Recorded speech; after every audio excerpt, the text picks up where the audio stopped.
Hola, qué gusto saludarte. Mi nombre es Cindy Gabriela Martínez.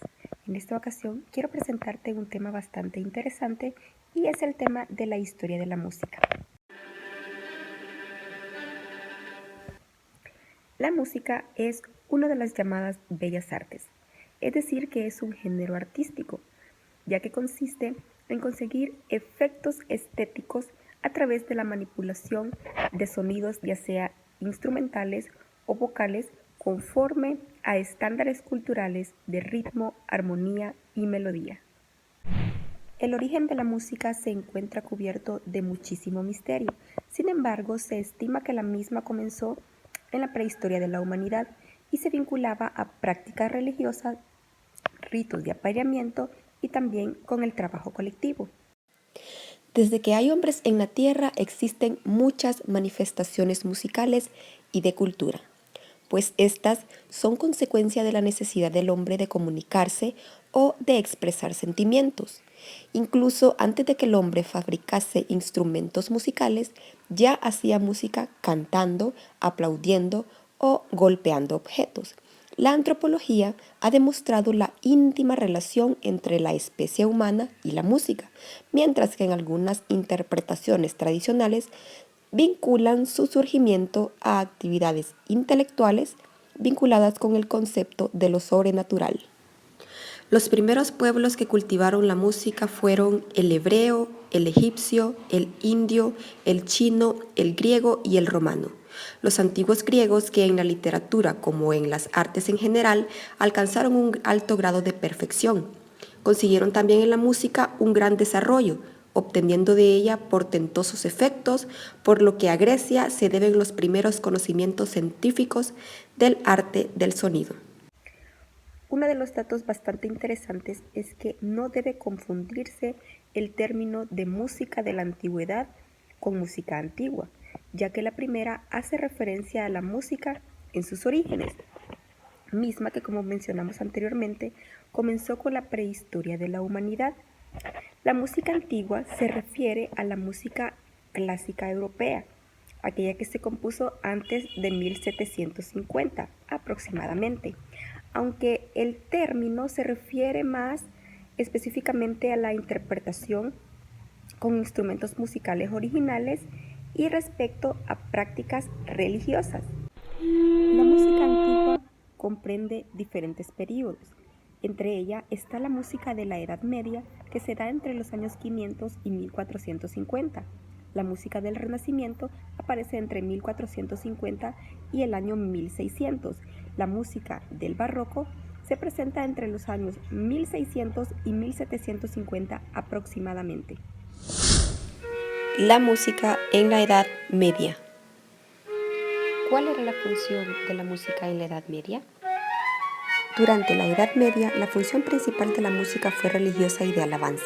Era música para servir a Dios. Pero también hubo música profana, hecha por trovadores, troveros, goliardos o juglares. Estos desarrollaban su actividad en castillos y plazas. Con la decadencia del Imperio Romano surge una no tan clara línea divisoria entre la música grecorromana y la de carácter cristiano surgida en dicha época. Sin embargo, la nueva religión que se superpuso al paganismo grecorromano no contaba todavía con medios propios que difundiesen su mensaje, motivo por el cual la expresión musical de la nueva religión que propagaba el mensaje de Cristo tuvo que pasar por las fuentes del judaísmo y luego por las fuentes del ámbito musical grecorromano del Mediterráneo oriental, su primera zona de expansión. Las primeras formas cristianas de expresión serán por un lado el cántico de los salmos, misma que dio origen a la psalmodía. Esta se subdividió en dos modalidades. La antifonía adoptó en su canto una contravoz en el cual dos coros repetían uno tras otro un texto igual en todos. En la segunda modalidad, el cántico del coro alternaba con el del solista, es decir, el pueblo respondía y el coro al cántico del solista y luego la antifonía cantaba. De este estilo surgió el canto responsorial. Canto responsorial. El responsorio es un canto litúrgico de tipo salmódico en el cual la entonación de los versículos por un solista o grupo de lectores, cantores, es respondida por los asistentes con una breve vocalización. Canto gregoriano. ¿Qué es el canto gregoriano? El canto gregoriano es la música anotada más antigua que existe. Es como la columna vertebral de toda la música occidental. De hecho, es la música más importante de la época de la Edad Media. Es un canto de carácter litúrgico que poseía textos en latín y en un principio su carácter consistía en una sola línea melódica. ¿Cómo y dónde surge el canto gregoriano? La Edad Media es un periodo bastante extenso, el cual podemos dividir en dos etapas, la Alta Edad Media y la Baja Edad Media. En la Alta Edad Media, entre los siglos V y X aproximadamente, se da muchísimo conflicto social. Esto impide que se dé un buen desarrollo cultural. Sin embargo, la cultura sí permaneció en los centros religiosos. Siendo el clero el estamento con mayor desarrollo cultural, crea la exitosa antología de los cantos gregorianos y según la tradición, o más bien el mito, cuenta que una paloma encarnación del Espíritu Santo fue quien sugirió al oído del Papa Gregorio las melodías que cobrarían vida a través de lo que muy pronto se conocería como canto gregoriano, una música cuyo mensaje, fuerza y belleza serían capaces de dominar el mundo cristiano e imponer la definitiva voluntad de Roma en toda Europa, en sus iglesias y en sus castillos. En la Baja Edad Media sucede lo contrario. Hubo un buen desarrollo cultural, hubo prosperidad económica y la sociedad estaba jerarquizada en estamentos de la siguiente manera. La nobleza, destinados a guerrear para defender a otros estamentos. El clero estaba destinado a rezar para salvar almas y el estado llano destinados a trabajar para mantener al conjunto de la sociedad. Un estamento es un grupo social cerrado al que no se puede acceder más que por condiciones muy exigentes. El repertorio del canto gregoriano es el primero que podemos estudiar gracias a la notación en la historia de la música. En aquellos tiempos, los monjes debían memorizar la música, por lo que urgía anotarla más que todo por la cuestión práctica, y no porque el canto gregoriano fuera más importante o de más calidad que la música profana. Cabe mencionar que los cantos gregorianos de esencia vocal eran generalmente cantados por un grupo reducido de monjes y este carecía de acompañamiento instrumental, ya que en la iglesia solo era digno de sonar el instrumento creado por Dios, la voz humana. El canto gregoriano posee tres características musicales principales. Número 1, era un canto monódico. Número 2, era de ritmo libre. Y número 3, era cantado a capela. En primer lugar, era monódico por la sencilla razón de que aún no existía la polifonía. Solo existía una melodía, sin embargo podían cantar varias personas a la vez. En segundo lugar, porque era un rezo y este debía ser lo más puro y parecido posible al habla, pues la música estaba al servicio del texto. Otra de sus características principales es que esta música era de ritmo libre, debido a que no había un pulso establecido y a que la notación musical del momento no lo permitía. Otra de sus características principales es que era a capela. ¿Por qué? Pues los padres de las iglesias de estos tiempos habían condenado la música instrumental en los primeros escritos. De hecho, la habían denominado música del diablo. Relacionándola con la temporalidad, es el mismo caso de América con la música del rock and roll. Antecedentes políticos. El canto gregoriano, inédito instrumento de fe, fue una poderosa arma política y como tal fue fomentada y desarrollada. Los antecedentes políticos se remontan al año 753 con un encuentro entre el Papa Esteban III y Pipino el Breve, el rey de los francos. Roma estaba amenazada por los lombardos, un pueblo germánico originario del norte de Europa. Entonces el Papa Esteban III fue a ver a Pipino, el rey de los francos, para pedirle protección. Pipino acepta, protege al Papa y este a cambio lo nombra rey legítimo de todo el territorio de los francos. Y es así como se forma la dinastía carolingia. Esta alianza la mantiene Carlomagno, sucesor de Pipino, y los sucesores del Papa. Es hasta el año 800, en una nueva incursión en la que los lombardos entran a Roma y Carlos Magno les vence. El Papa, en agradecimiento, le nombra emperador. Entonces se da la época conocida como Renacimiento carolingio, en el cual se dio un masivo intercambio cultural, y es que aquí es donde entra el canto. Es en este periodo que los productos y técnicas artísticas como la iluminación de manuscritos o estilos arquitectónicos emigran hasta Francia y demás países. El lema del periodo era un solo imperio, una sola religión, un solo territorio y por lo tanto un solo canto. Es con el establecimiento del Papa Romano como el jefe espiritual del imperio que hubo una unificación litúrgica, misma que suponía la eliminación de todos los demás ritos. Ante la nueva instauración del rito romano hubo muchísima resistencia. Sin embargo, para el siglo IV la Iglesia estaba muy politizada y jerarquizada. Habían pasado de ser perseguidos a ser perseguidores.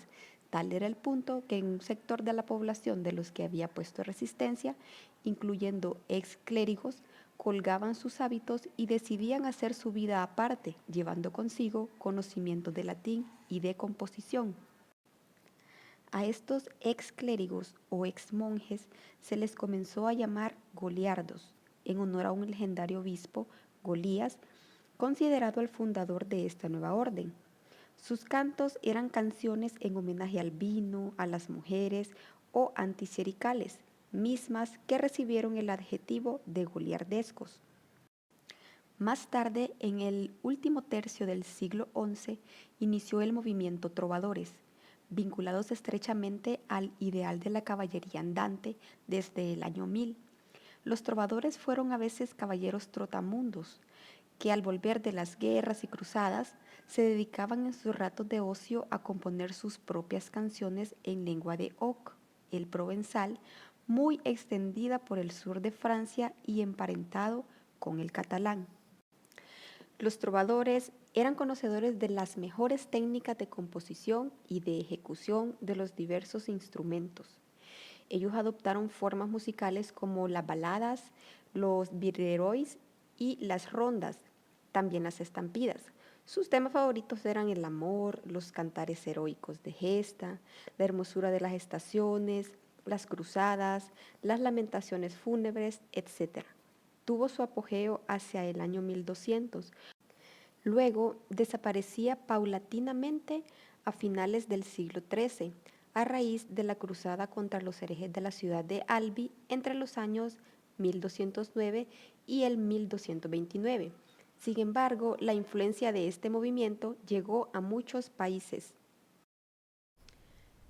La música hasta el siglo IX seguía siendo cantada principalmente con una sola melodía, pues aún era monódica. Sin embargo, a partir de esta época surgen composiciones religiosas, determinadas libertades con la introducción de voces simultáneas cuyo propósito era el embellecer y hacer más complejo el sonido. Surgimiento del organum. Es con la introducción de varias voces simultáneas que surge el organum, la forma musical más antigua de polifonía que se conoce. El proceso era bien simple. A la melodía gregoriana o canto llano, término musical técnico, voz principal, se superponía otra melodía paralela pero más aguda a intervalos de cuarta o quinta, denominada voz organal y también conocida como discanto. Ambos se ejecutaban o cantaban simultáneamente. También aparece un nuevo recurso en las nuevas composiciones llamadas organa. Era un recurso sonoro de vital importancia para el desarrollo ulterior del arte musical.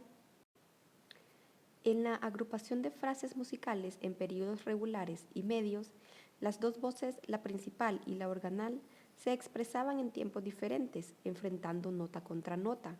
Así es como se dio origen a la técnica del contrapunto, fundamental para el posterior desarrollo de la polifonía y de la música en general. La técnica musical, la notación. Las tradiciones y técnicas del mundo grecorromano fueron reunidas y resumidas por dos teóricos en los inicios de la Alta Edad Media, siendo utilizadas como base teórica de la composición musical. Estos fueron Boecio y Casiodoro entre los años 477 y 570. Desarrollaron al máximo los conocimientos de la época sobre el sistema musical heleno y traspasaron en particular a los recopiladores del Papa Gregorio I los del canto romano que serían fundamentales para la reforma musical de la Iglesia altomedieval. El monje Ubaldo del monasterio de San Amando, hoy Bélgica, teórico de notación mensural, creó un antecedente de la pauta musical al escribir cada una de las sílabas en una línea diferente de acuerdo con la altura musical que le correspondía. Un siglo después de haberse adaptado la innovación de Ubaldo, el monje benedicto Guido de Arezzo, de la Abadía Pomposa de Italia, perfecciona este hallazgo. Él escribió los neumas en lugar de las sílabas del texto sobre las líneas y además añadió otras 2 líneas a las 2 ya existentes en el papel musical. Las colocó por encima de la letra y transcribió las notas a distintas alturas de las líneas, según los sonidos fuesen más graves o más agudos. También bautizó los 6 notas de la escala musical entonces empleada como hexacorde: ud, re, mi, fa, sol y la. Algún tiempo más tarde se añadió la nota si. Esta fue tomada de las iniciales de la dedicatoria del himno a San Juan Bautista. Con el tiempo, la nota ud, de difícil pronunciación, fue sustituida por do.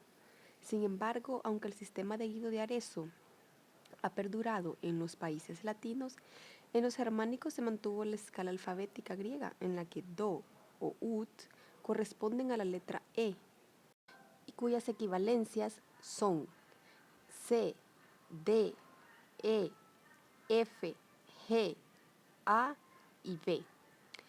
Muy variadas fueron las formas que surgieron durante este período de la Baja Edad Media. Tras la consolidación de la valía del canto gregoriano, cuando la polifonía hizo una poderosa aparición en los ars antiqua y ars nova. Luego del órgano melismático surge el motete, vocablo francés most, que significa palabras, y se ve justificado por el uso de textos en la voz superior o principal. El conductus fue una forma musical más comedida que el motete, pero de carácter semilitúrgico, con temas profanos extraídos de los troveros o melodías sacras. El canon es una de las formas más primitivas del proceso musical imitativo. En él, una voz canta una melodía determinada, la cual es repetida literalmente por una segunda voz al terminar la primera, mientras que esta última empieza a entonar una segunda melodía diferente. Se cultivaron múltiples danzas, surgió el madrigal, el ochetos, los milacres, representaciones medievales de teatro musical inspirados en la Biblia. Infortunadamente, no conservamos especificaciones concretas que nos digan si tal o cual obra ha de ser cantada o tocada también con instrumentos. Mucho menos sabemos qué tipo de instrumentos deben tocarse. Sin embargo, está fuera de toda duda que la música de este período, aunque escrita para voces, podía tocarse también con acompañamiento instrumental. Y no solo la música profana, sino también buena parte de las composiciones religiosas. Desde luego está claro que la música de danza exigía participación instrumental y por otra parte son numerosos los testimonios, tanto iconográficos como literarios, que nos dan noticias de la presencia instrumental en la música de la época. De los primeros tenemos muestras muy abundantes en la arquitectura. Por ejemplo, los pórticos de iglesias y catedrales, tanto en el románico como en el gótico, están rodeados de músicos con sus correspondientes instrumentos, entre los que destaca el pórtico de la Gloria de Catedral de Santiago de Compostela. Es en este período, tras el despegue operado en la época inmediatamente anterior, que se había llegado a una gran proliferación de instrumentos y variantes. Podemos estar seguros de que el uso de tales instrumentos fue muy abundante, aunque no había nada que se parezca a nuestras actuales orquestas, ya que los conjuntos eran muy reducidos, de una docena de músicos, en los casos más excepcionales, y corrientemente solo 3 o 4, a veces menos. En la iglesia se admitía solamente el órgano, pero las nuevas composiciones religiosas polifónicas facilitarían la introducción de otros instrumentos para acompañar o sustituir a las voces, violas, flautas, chirimías, etc. Trovadores y juglares tañían laudes, arpas, salterios, gaitas y desde luego variedad de panderos, sonajas, tamboriles, etc. Para las celebraciones públicas y las fiestas al aire libre se va perfilando un conjunto característico llamado de música alta por la potencia y brillantez de su sonido, compuesto de trompetas, chirimías y bombardas. Finalmente, conviene destacar la influencia de los musulmanes, sobre todo en su aportación en cuanto a instrumentos se refiere. Instrumentos musicales en la Edad Media. Muchos de los instrumentos usados en la época medieval perviven aún hoy día, con algunas variaciones. Entre ellos encontramos los instrumentos de cuerda. La música medieval utilizaba muchos instrumentos de cuerda, así como el laúd, la guitarra morisca o mandora, la guiterna y el salterio. Los dulcemeles, similares en estructura a los salterios y cítaras, que eran originalmente punteados. Instrumentos de viento. Entre ellos está el órgano. Este es un instrumento de gran tamaño, en ocasiones con más de un teclado, que utiliza las teclas para conducir aire a diversos tubos metálicos con notas asignadas. También está la dulzaina y bombarda. Son instrumentos de madera con doble lengüeta, antecesores del oboe. Sus orígenes son muy antiguos, remontándose al año 3000 a.C. También encontramos las flautas. Estas eran fabricadas con madera y tocadas con ambas manos, algunas de manera vertical como la flauta dulce o de pico y otras de manera horizontal como la flauta traversa. Instrumentos de percusión. Hasta el Renacimiento, los instrumentos de percusión no desempeñaron sino un papel marginal en la música. Antes del siglo XII no existían prácticamente, aparte de los juegos de campanas empleados en los monasterios.